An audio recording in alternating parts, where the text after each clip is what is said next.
Shortest wavelength of Balmer series, longest wavelength of Lyman series या टाईपचे questions तुम्हाला भेटल्यानंतर तुम्ही पण कन्फ्युज होत आहात का? बाल्मरनंच पहिलं इन्व्हेन्शन का केलं किंवा रिडबर्गचं इक्वेशन कधी यूज करायचं या टाईपचे क्वेश्चन्स तुम्हाला पडत असतील तर तुम्ही योग्य व्हिडिओ पाहतात. कारण या व्हिडिओमध्ये ॲटॉमिक स्पेक्ट्रम, रिडबर्गनं दिलेलं equation, line spectrum of hydrogen, त्यामध्ये असणाऱ्या सिरीज मध्ये प्रेझेंट असणाऱ्या maximum wavelength, minimum wavelength, maximum energy, minimum energy या सगळ्या टाईपचे क्वेश्चन्स आपण इथे कंप्लीट करणार आहे. तसंच रिअल लाईफ जे आपलं इक्वेशन आहे, क्वेश्चन आहे एक्झाम मध्ये विचारलेले, ते सुद्धा आपण या व्हिडिओमध्ये बघणार आहे. तर व्हिडिओ शेवटपर्यंत नक्की पहा. नमस्कार विद्यार्थी मित्रो, कसे काय? अभ्यास करताय ना? करायलाच हवा. स्वागत आहे तुमचं ऋत्विक सर केमिस्ट्री या युट्यूब चॅनलवर. चला तर मग स्टार्ट करू. सगळ्यात पहिला तुम्हाला ॲटॉमिक स्पेक्ट्रम म्हणजे काय हे समजलं पाहिजे, तरच लाईन स्पेक्ट्रम ऑफ हायड्रोजन कडे आपण जाऊ शकतो. काही जण डायरेक्ट हायड्रोजन स्पेक्ट्रम स्टार्ट करतात, ज्यामुळे थोड्याफार ज्या कॉन्सेप्ट आहेत त्या आपल्या मागे राहतात. त्यामुळे आपल्याला सगळ्यात पहिला ॲटॉमिक स्पेक्ट्रम म्हणजे काय समजून घ्यायला पाहिजे. 10वी मध्ये तुम्ही हा एक्सपेरिमेंट केला असेल, ज्यामध्ये ग्लास प्रिझम घेतलेला होता, इकडून एक व्हाईट लाईट टाकली होती. आता लक्ष द्या, ही व्हाईट लाईट म्हणजे दोन लाईट नाही आहेत. लाईटचा मी फर्स्ट अँड लास्ट एंड अशा पद्धतीने मी लाईट ड्रॉ केलेली आहे, म्हणजे ही पूर्ण लाईट आहे. व्हाईट लाईट आपण टाकल्यानंतर प्रिझमच्या या साईडला आपल्याला इंद्रधनुष्य दिसतो, बरोबर आहे ना? तो इंद्रधनुष्य कशा पद्धतीने असतो? रेड वरती असतो, व्हायलेट खाली असतो. आता हे 10वी मध्ये ऑलरेडी झालेलं आहे. ही जी आपण इथं फिल्म युज केलेली आहे त्याला आपण फोटोग्राफिक फिल्म म्हणणार आहे, जी की डार्क मध्ये असणार आहे. आता डार्क का युज केली? कारण जे इमिटेड वेवलेन्स आहेत किंवा इमिटेड रेडिएशन्स आहेत, इथून रेडिएशन लाईट ज्या पडत आहेत त्या काय असणार आहेत? कलर्ड फॉर्म मध्ये असणार आहेत. सो डार्क जर असेल त्यावरती आपल्याला कलर इझिली दिसून येईल, म्हणून आपण काय करतो? डार्क फिल्म युज करतो. मग यावरती सगळे कलर आपल्याला दिसणार आहेत, व्हायलेट पासून रेड पर्यंत या पद्धतीनं 400 नॅनोमीटर पासून 750 नॅनोमीटर पर्यंत. हे आपण एम स्पेक्ट्रम मध्ये ऑलरेडी बघितलेलं आहे, काय अडचण नाही. मग या पूर्ण स्पेक्ट्रम मध्ये कधी इंद्रधनुष्य तुम्हाला असं दिसलाय का की व्हायलेट कलर आला, ठीक आहे, त्यानंतर गॅप पडला, मग इंडिगो दिसला, मग गॅप पडला, मग ब्ल्यू कलर दिसला, असा आहे का? नाही. व्हायलेट जो आहे तो मिक्स होत जातो इंडिगो मध्ये, इंडिगो जो आहे तो मिक्स होत जातो ब्ल्यू मध्ये, आणि सगळे असे मिक्स होत जातात. मग हे जे आहे हे काय सांगतं आपल्याला? हे पूर्ण जे आहे ते कंटिन्युअस आहे, यामध्ये कुठेही ब्रेक झालेला नाही आहे. म्हणून ही जी व्हाईट लाईट आहे हिला आपण असं म्हणू शकतो की कंटिन्युअस स्पेक्ट्रम आहे. पण कुठून कुठपर्यंत? 400 नॅनोमीटर पासून 750 नॅनोमीटर पर्यंत. इथे काही वेगळी जादू झालेली नाहीये. व्हाईट लाईट मध्ये या सगळ्या लाईट्स ज्या आहेत, हे सगळे कलर जे आहेत ते प्रेझेंट होते. म्हणून व्हाईट लाईटला आपण 400 नॅनोमीटर पासून 750 नॅनोमीटर पर्यंतचा कंटिन्युअस स्पेक्ट्रम सुद्धा म्हटलं जातं. मग आता यामध्ये दोन टाईप आले बघा, कंटिन्युअस, डिसकंटिन्युअस. डिसकंटिन्युअस म्हणजे काय की जसं मी स्टार्टिंगला सांगितलं, तुम्हाला व्हायलेट दिसत आहे, मग गॅप पडला, ब्लॅक म्हणजे डार्क दिसणार, त्यानंतर इंडिगो दिसणार, मग डार्क दिसणार. या टाईप मध्ये जर तुम्हाला दिसलं तर त्याला आपण डिसकंटिन्युअस म्हणणार आहे. डिसकंटिन्युअस शक्यतो आपण जो आहे तो ॲटॉमिक स्पेक्ट्रम मध्ये बघतो. बघा ॲटॉमिक स्पेक्ट्रम काय, मी या साईडला ॲटॉमिक स्पेक्ट्रमचे दोन टाईप लिहिलेले आहेत, ऍब्झॉर्प्शन स्पेक्ट्रम आणि इमिशन स्पेक्ट्रम. सगळ्यात पहिला ऍब्झॉर्प्शन स्पेक्ट्रम समजून घ्या, हा समजला तर इमिशन स्पेक्ट्रम समजायला इझी आहे, ठीक आहे.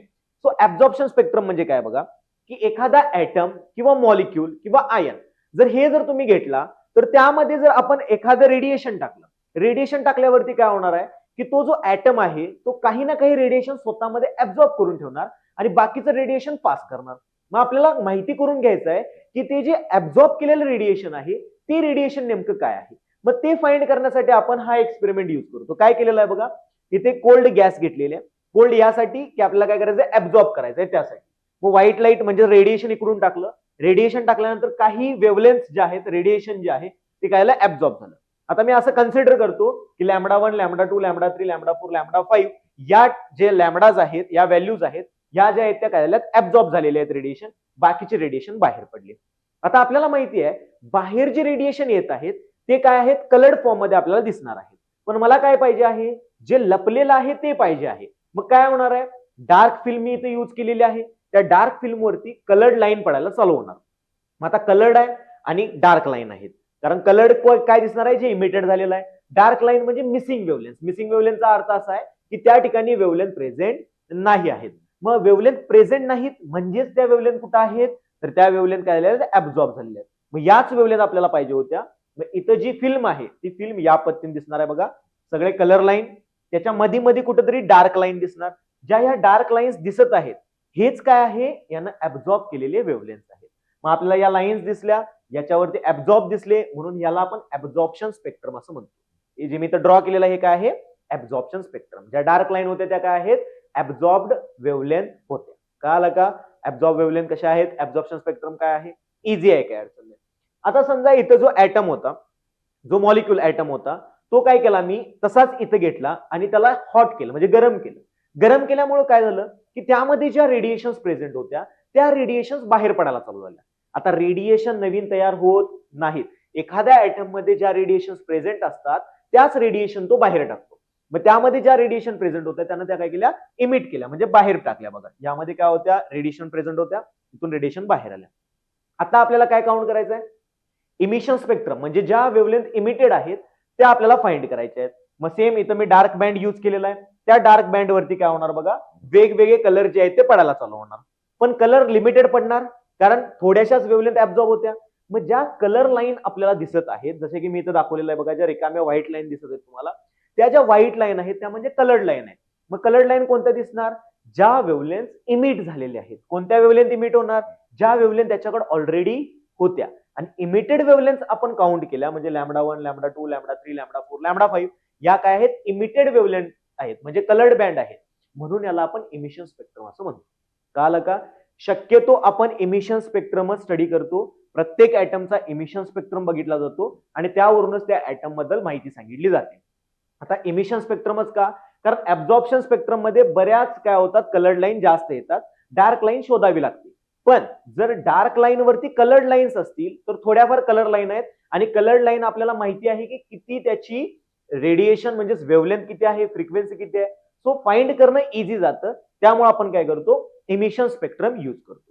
मग इमिशन स्पेक्ट्रम आणि ऍब्झॉर्प्शन स्पेक्ट्रम यामध्ये जर तुम्ही बघितला तर सेम स्पीसीज जर आपण यूज केला, म्हणजे इथं जो ऍटम होता, मॉलिक्यूल होता, तोच ऍटम मॉलिक्यूल इथं जर यूज केला असेल तर तुम्हाला काय दिसून येईल, इथं ज्या डार्क लाईन आहेत त्या इथं व्हाईट आहेत, म्हणजेच काय कलर्ड आहेत, आणि ज्या इथं कलर्ड आहेत त्या इथं डार्क आहेत. म्हणजेच missing lines in absorption spectrum is present in emission spectrum and missing lines in emission spectrum are present in absorption spectrum.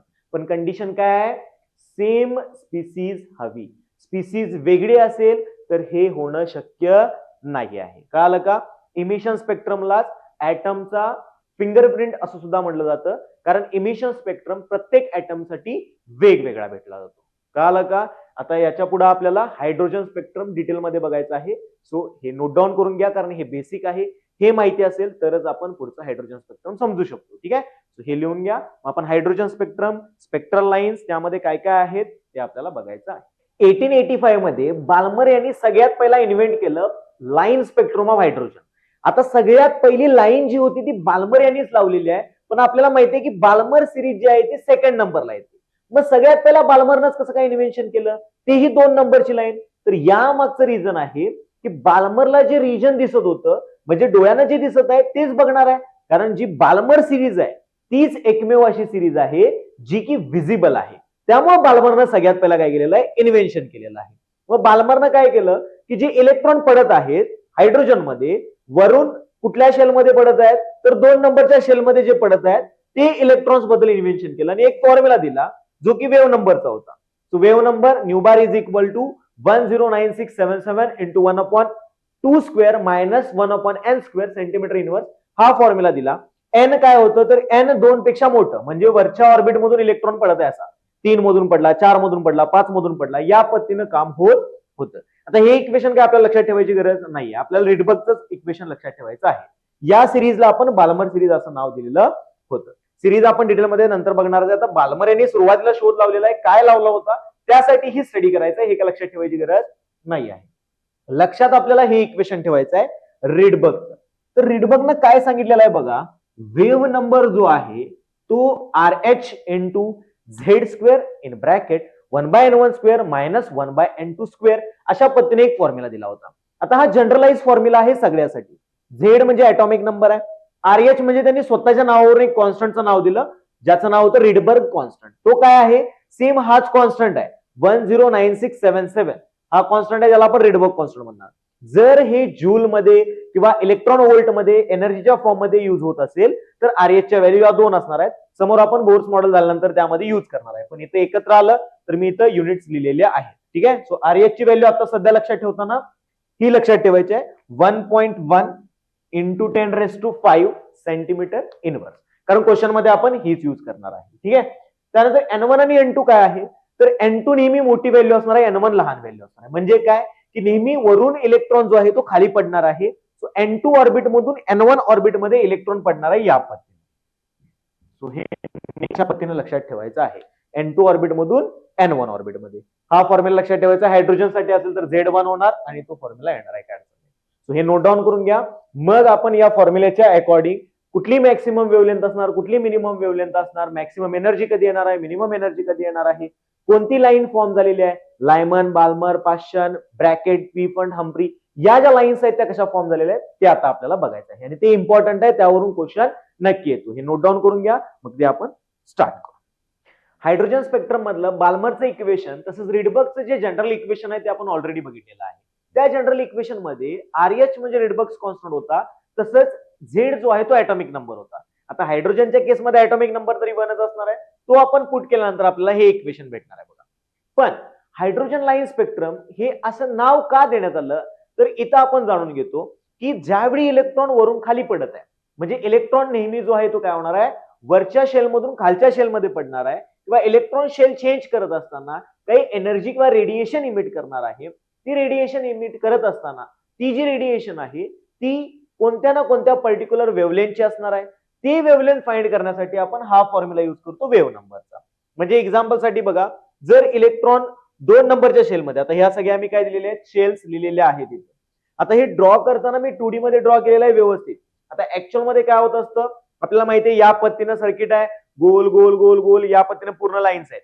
मग सेकंड नंबरच्या शेल मधून 1 नंबर मध्ये या पद्धतीनं इलेक्ट्रॉन पडणार आहे, मग थर्ड नंबर मधून फर्स्ट मध्ये पडणार आहे. सो हे गोल आपल्याला इझिली ड्रॉ नाही करता येत, त्यामुळे आपण हे काय केलेलं आहे, स्ट्रेट लाईन मध्ये ड्रॉ केलेलं आहे. आता हे समजताना तुम्ही मात्र गोल मध्ये समजा की हे सगळे जे आहेत हे काय आहेत, शेल नंबर लिहिलेले आहेत. N1 पासून इन्फिनिटी पर्यंत शेल नंबर्स असतात, म्हणजे इन्फिनिटी पर्यंत नंबर ऑफ शेल्स आहेत. मग आता मी काय केलं की प्रत्येक लाईन वरती काय होत आहे, इलेक्ट्रॉन पडत आहे. म्हणजे वरच्या सगळ्या लाईन्स वरून 1 नंबर वरती इलेक्ट्रॉन पडला, वरच्या सगळ्या लाईन वरून 2 नंबर वर इलेक्ट्रॉन पडला, सगळ्या लाईन वरून 3 वर पडला, सगळ्यावरून 4 वर, 5 वर, 6 वर, 7 वर, अशा पद्धतीने इलेक्ट्रॉन्स पडत आहेत. हे इलेक्ट्रॉन्स पडत असताना ज्या लाईन्स देत आहेत त्या लाईन्सला आपण स्पेक्ट्रल लाईन असं म्हणतो. मग आता 1 नंबर वरती पडत आहे हा ग्रुप झाला, या ग्रुपला आपण सिरीज म्हणतो.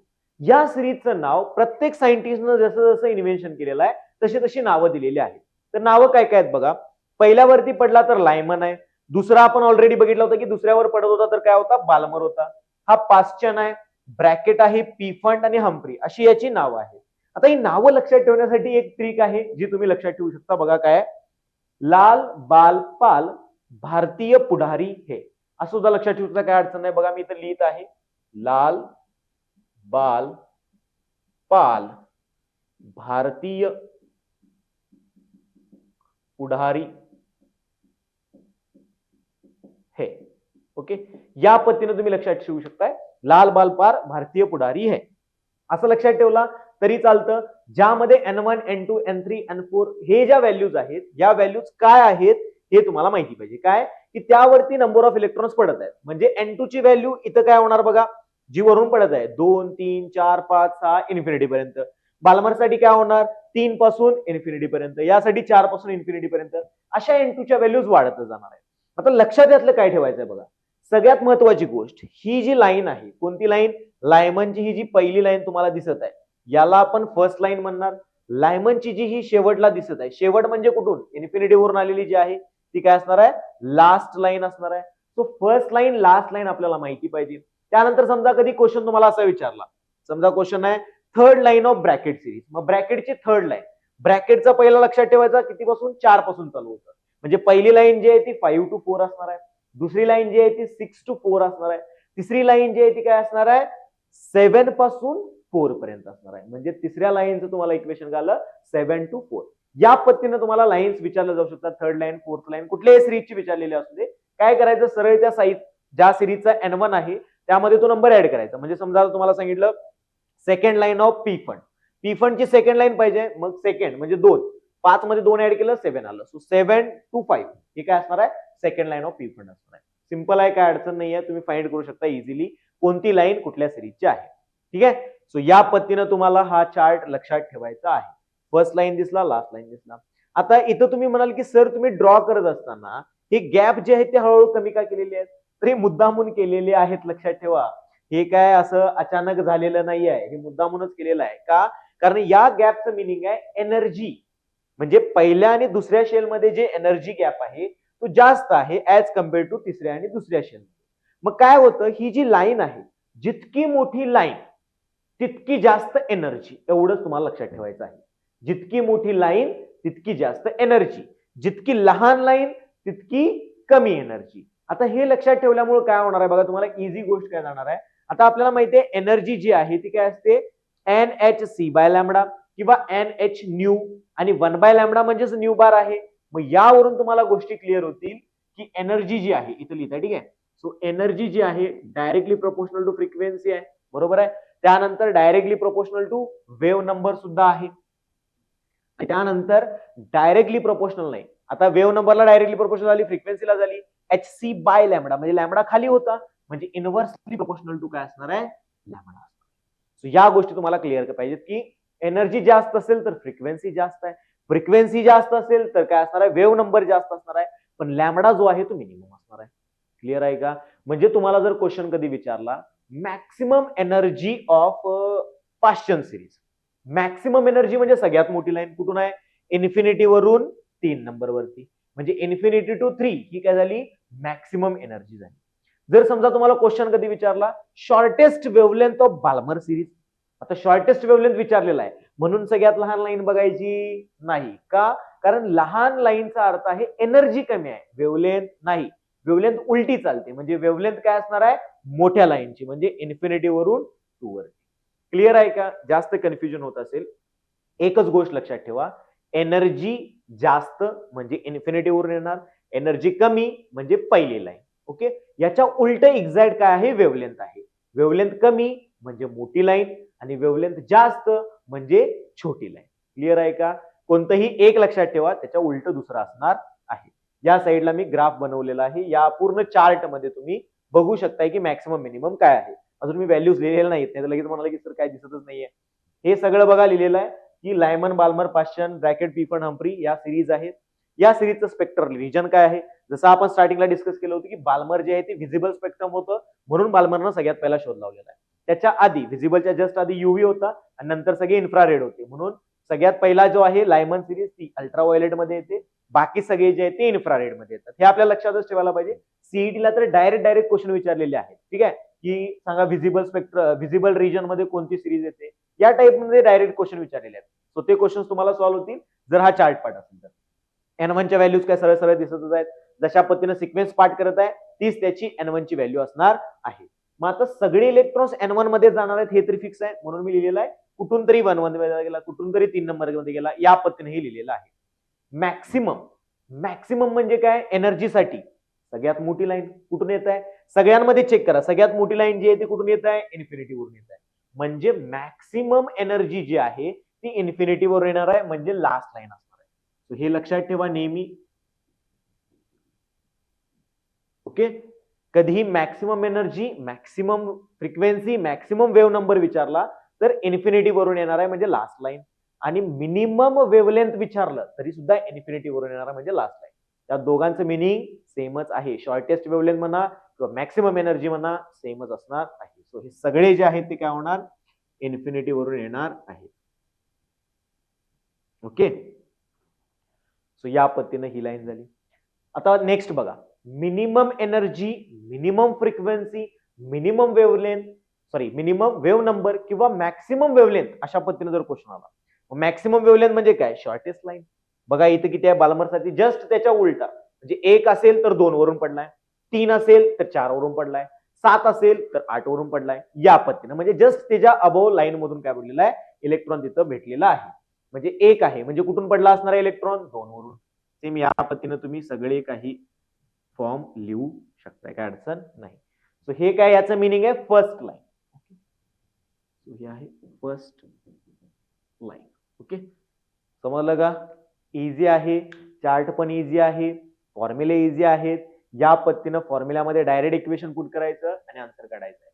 म्हणजे जर तुम्हाला क्वेश्चन आला shortest wavelength of Balmer series, आता shortest wavelength of Balmer series म्हणजे काय असणार आहे, कमीत कमी वेव्हलेंथ तुम्हाला पाहिजे आहे.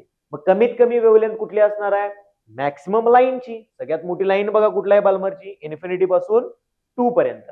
मग काय करायचं, N2 ला पुट करायचं इन्फिनिटी, N1 ला पुट करायचं 2, या फॉर्म्युल्यामध्ये पुट करून आन्सर काढायचं आहे. ओके, सो या टाईपचे जर तुम्हाला क्वेश्चन्स सॉल्व्ह होत नसतील तर यानंतर आपण एक क्वेश्चन सॉल्व्हिंग करणार आहे आणि त्या क्वेश्चन्स मध्ये तुम्हाला सॉल्व्ह होणार मला गॅरंटी आहे. सो डायरेक्ट आपण एक्झाम ओरिएंटेड क्वेश्चन्स बघायचे आहेत. हे सगळं नोट करून घ्या व्यवस्थित, मग आपण क्वेश्चन्स बघू.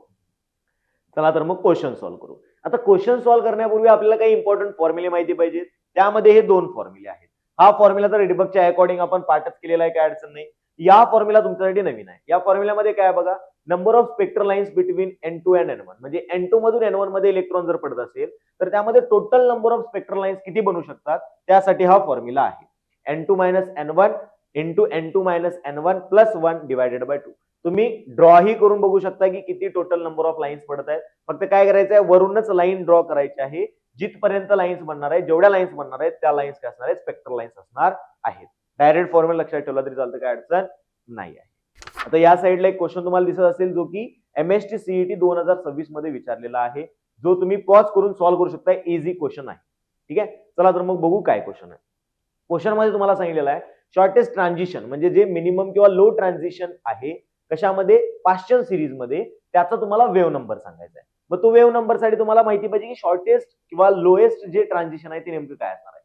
ट्रान्झिशन लोएस्ट असं जर म्हणलं तर काय करायचं, जी सगळ्यात छोटी लाईन आहे ती घ्यायची आहे. आणि जर हायेस्ट ट्रान्झिशन म्हणलं तर सगळ्यात मोठी लाईन घ्यायची आहे. छोटी लाईन म्हणजे काय, फर्स्ट लाईन. आता पाश्चन सिरीज बघा, लायमन, बाल्मर, पाश्चन. 3 नंबरला पाश्चन येते, म्हणजे 3 नंबर वरती इलेक्ट्रॉन पडणार आणि छोटी लाईन काय असणार आहे, जस्ट त्याच्यावरून इलेक्ट्रॉन पडलेला असणार. कुठून, 4 नंबर पासून. म्हणजे तुमचं ट्रान्झिशन जे आहे ते भेटलेलं आहे बघा, 4 मधून 3 नंबर मध्ये इलेक्ट्रॉन पडलेला आहे. फॉर्म्युला माहिती आहे, डायरेक्ट मी आता फॉर्म्युल्यामध्ये व्हॅल्यूज पुट करत आहे बघा. Wave number is equal to RH into Z square म्हणजे 1 चा स्क्वेअर, कारण हायड्रोजन स्पेक्ट्रम आहे. त्यानंतर 1/N1 म्हणजे 3, 9 मायनस 1/4 चा स्क्वेअर म्हणजे 16 इंटू सेंटीमीटर इनवर्स.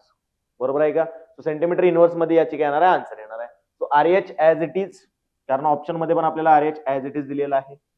16 आणि 9 इकडे जाणार, क्रॉस मल्टिप्लाय होणार. सो 16 - 9 येतं 7 divided by 9 into 16. 16 9 jar 144 centimetre inverse. हे तुमचं आन्सर आलेलं आहे. ठीक आहे, जे पण आन्सर असेल ते तुम्ही टिक करू शकता, काय अडचण नाही आहे. हा क्वेश्चन नोट करून घ्या, आपण नेक्स्ट क्वेश्चन बघू. तुम्हाला या साईडला आता एक क्वेश्चन दिसत असेल, तो क्वेश्चन तुम्ही पॉज करा, सॉल्व्ह करण्याचा प्रयत्न करा. CET 2026 चा क्वेश्चन आहे. काय क्वेश्चन मध्ये सांगितलेलं आहे बघा, की त्या क्वेश्चन मध्ये तुम्हाला वेव्हलेंथ काढायची आहे. सेम हाच फॉर्म्युला येणार, फक्त तुम्ही वेव्ह नंबर जी काढणार आहे त्याला काय करायचं, उलट करायचं. 1 ज्यावेळी करणार तुम्हाला आन्सर भेटणार आहे गॅरंटेड. जे पण ऑप्शन मध्ये आन्सर असेल ते तुम्हाला टिक करायचं. ठीक आहे, सो हा होमवर्क असेल, हा तुम्ही स्वतः करा. काय आता बघा नेक्स्ट क्वेश्चन. आता हा जो क्वेश्चन तुम्हाला दिसत आहे, हा क्वेश्चन JEE मेन्स 2026 मध्ये विचारलेला होता. मग हा क्वेश्चन आता JEE मेन्स मध्ये विचारलेला आहे. लेवल चांगलीच आहे क्वेश्चनची. क्वेश्चन एकदा रीड करा, पॉज करा आणि मग त्यानंतर सॉल्व्ह करा तुम्ही स्वतः आणि मग सोल्युशन बघा. ठीक आहे, चला तर मग स्टार्ट करू. बघा क्वेश्चन मध्ये काय दिलं असेल, गिव्हन मध्ये तुम्ही अशा पद्धतीने लिहिलं असेल की shortest wavelength of hydrogen in Lyman series is X सांगितलेलं आहे आणि longest wavelength of He+ in Balmer series तुम्हाला विचारलेलं आहे. मग यासाठी आपण सिंपल हाच फॉर्म्युला यूज करणार आहे. फक्त या फॉर्म्युल्यामध्ये काय करायला पाहिजे बघा, आपल्याला सगळ्यात पहिला shortest wavelength in hydrogen in Lyman series. पहिला लायमन सिरीज मध्ये शॉर्टेस्ट वेव्हलेंथ म्हणजे काय येणार, लायमन म्हणजे 1 मध्ये जाणार आहे, हे तर क्लिअर आहे. शॉर्टेस्ट वेव्हलेंथ म्हणजे सगळ्यात मोठी लाईन, लॉंगेस्ट एनर्जी. सो हे इन्फिनिटी वरून 1 मध्ये जाणार आहे, हे तर फिक्स झालं. Next, longest wavelength of He+ मध्ये बाल्मर मध्ये म्हणजे 2 मध्ये जाणार, हे फिक्स झालं. पण लॉंगेस्ट वेव्हलेंथ आहे म्हणजे सगळ्यात लहान लाईन किती वरून येणार, 3 वरून येणार. बस हे दोन तुम्हाला माहिती असेल तर क्वेश्चन इझिली सॉल्व्ह होतो, काय अडचण नाही. यामध्ये व्हॅल्यूज फक्त पुट करायचे आहेत बघा. आता हायड्रोजन साठी मी व्हॅल्यू पुट करतो. So new bar of H, okay, divided by new bar of He+. आता डिवाइड काय करत आहे, ज्यावेळी पण क्वेश्चन तुम्हाला या पद्धतीने कंपॅरिझनचा विचारला जाईल त्यावेळी फक्त डिवाइड करायचं, तुमचा आन्सर येऊन जातो. बस व्हॅल्यू मध्ये बघा वरती काय येणार, RH Z आहे 1 चा स्क्वेअर इन ब्रॅकेट 1/N1 आहे 1, 1 चा स्क्वेअर 1 डिवायडेड बाय 1/N2 आहे इन्फिनिटी. सो इन्फिनिटी पुट करा divided by RH into H plus आहे, एच प्लसचा झेड किती असतो 2 असतो. 2 चा square divided by 1/2 square 4 minus 1/9. तर याला तुम्हाला सॉल्व्ह करायचं आहे. सॉल्व्ह करणे इझी आहे बघा, सॉल्व्ह करून टाकूया. याला बघा 1/λ लिहू शकतो तुम्ही. हे डायरेक्ट आता 1/λ लिहितो. ठीक आहे, 1/λh आणि 1/λh प्लस आपल्याला काढायचं आहे इज इक्वल टू RH ला RH कॅन्सल झालं 1 मायनस 1/∞. 1/∞ म्हणजे 0. 1 मायनस 0 आलं 1. सो वरचा आन्सर तरी काय आलं RH इंटू 1 म्हणजे RH आलं. खाली बघा RH इंटू 2 चा स्क्वेअर 4 आहे इंटू यामध्ये बघा 9 मायनस 4. 9 मायनस 4 किती येणार 5. 5 divided 4 into 9. 5 divided by 4 into 9. या 4 ला हे 4 कॅन्सल झालं. या RH ला हे RH कॅन्सल झालं. 5/9 वरती गेल्यावर काय होणार 9/5. बघा हे आलं 9 डिवायडेड बाय 5. या साईडला पण बघा हे 1 अपॉन आहे, वरती गेल्यावरती मल्टिप्लाय होणार आणि हे अपॉन मधलं तसंच राहणार. म्हणजे हे येणार lambda of He plus divided by lambda of H. आणि लॅमडा ऑफ हायड्रोजन ऑलरेडी तुम्हाला दिलेला आहे. किती दिलेला आहे एक्स दिलेला आहे. पुट करा.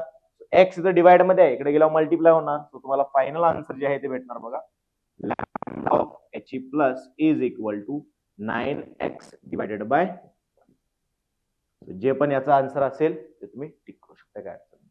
ओके, सो व्यवस्थित हे नोट डाऊन करून घ्या पहिला. ठीक आहे, नोट डाऊन करून घेतला असेल काय अडचण नाहीये. आता याचसोबत या साईडला अजून एक तुम्हाला क्वेश्चन दिसत असेल, ज्या क्वेश्चन मध्ये तुम्हाला फाइंड करायचं आहे एक्स ची व्हॅल्यू. सेम या पद्धतीनंच आहे, कंपॅरिझन वालाच क्वेश्चन आहे. या पद्धतीनं तुम्ही सॉल्व्ह करायचं आहे. तुम्हाला 100% इंटिजर मध्ये जी पण व्हॅल्यू येणार आहे ती तुम्हाला भेटून जाईल. ठीक आहे, सो याचं जे आन्सर असेल ते कमेंट सेक्शन मध्ये नक्कीच. आता आपण बघा पूर्णपणे atomic spectrum, hydrogen line spectrum त्यावरती येणारे क्वेश्चन सगळं काही कव्हर केलेलं आहे. व्हिडिओ तुम्ही शेवटपर्यंत बघितला असेल तर तुम्हाला 100% माझी गॅरंटी आहे की हायड्रोजन स्पेक्ट्रम वरचा क्वेश्चन सॉल्व्ह होणार म्हणजे होणारच आहे. ठीक आहे, सो अशाच व्हिडिओसाठी आणि असे तुम्हाला जर अजून कॉन्सेप्ट बघायचे असतील, नवीन नवीन चॅप्टर एक्सप्लोर करायचे असतील तर आजच या चॅनलला सबस्क्राईब करा. आणि यासोबतच व्हिडिओ आवडला असेल तर लाईक करा आणि जितकं पॉसिबल होईल तितकं तुमच्या विद्यार्थ्यांना, ज्यांना पण आजपर्यंत हायड्रोजन स्पेक्ट्रम मध्ये मॅक्सिमम वेव्हलेंथ मिनिमम वेव्हलेंथ मध्ये प्रॉब्लेम होत होता त्या सर्वांना हे लेक्चर शेअर करा, म्हणजे त्यांचंही काहीतरी भलं होईल. आणि तोपर्यंत भेटू पुढच्या लेक्चरमध्ये.